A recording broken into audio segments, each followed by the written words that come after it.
राम राम राम राम राम राम राम राम राम नारायण नारायण। संबंध स्वरूप में स्थिर हुए चित्त की क्या स्थिति होती है उसको आगे के श्लोक में दीपक के दृष्टांत से स्पष्ट करते हैं। यथा दीपो निवातस्थो नेंगते सोपमा स्मृता योगिनो यत चित्तस्य युञ्जतो योगमात्मना। जैसे स्पंदन रहित वायु के स्थान में स्थित दीपक की लौ चेष्टा रहित हो जाती है, योग का अभ्यास करते हुए वश में किए हुए चित्त वाले योगी के चित्त की वैसी ही उपमा कही गई है। व्याख्या। यथा दीपो निवातस्थो नेंगते सोपमा स्मृता योगिनो यत चित्तस्य युञ्जतो योगमात्मनः। जैसे सर्वथा स्पंदन रहित वायु के स्थान में रखे हुए दीपक की लौ थोड़ी भी हिलती डुलती नहीं है, ऐसे ही जो योग का अभ्यास करता है उसका मन स्वरूप के चिंतन में लगता है,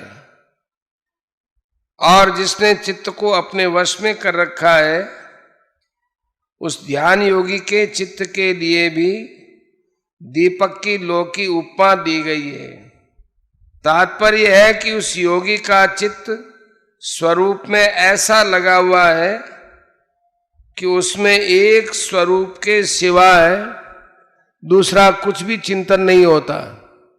पूर्व श्लोक में जिस योगी के चित्त को विनियत कहा गया है उस वशीभूत किए हुए चित्त वाले योगी के लिए यहां यत चित्तस्य पद आया है।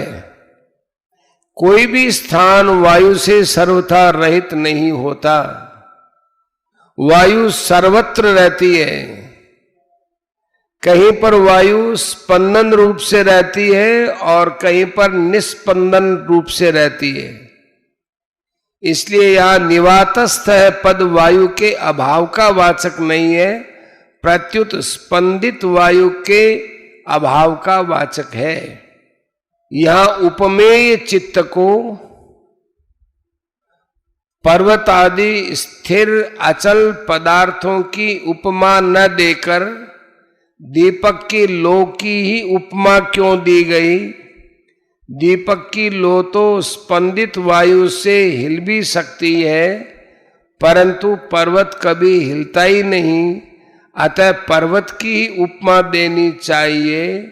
इसका उत्तर यह है कि पर्वत स्वभाव से स्थिर है, अचल है और प्रकाशहीन है, जबकि दीपक की लौ स्वभाव से ही चंचल और प्रकाशमान है।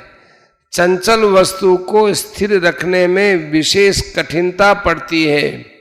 चित्त भी दीपक की लौ के समान स्वभाव से ही चंचल है, इसलिए चित्त को दीपक की लौ के उपमा दी गई है। दूसरी बात, जैसे दीपक की लौ प्रकाशमान होती है, ऐसे ही योगी के चित्त की परमात्म तत्व में जागृति रहती है। यह जागृति सुसुप्ति से विलक्षण है। यद्यपि सुसुप्ति और समाधि इन दोनों में संसार की निवृत्ति समान रहती है, तथापि सुसुप्ति में चित्त वृत्ति अविद्या में लीन हो जाती है। उस अवस्था में स्वरूप का भान नहीं होता, परंतु समाधि में चित्त वृत्ति जागृत रहती है और चित्त में स्वरूप की जागृति रहती है। इसलिए यहां दीपक की लौ का दृष्टांत दिया गया है। इसी बात को चौथे अध्याय के 27वें श्लोक में ज्ञान दीपिते पद से कहा है।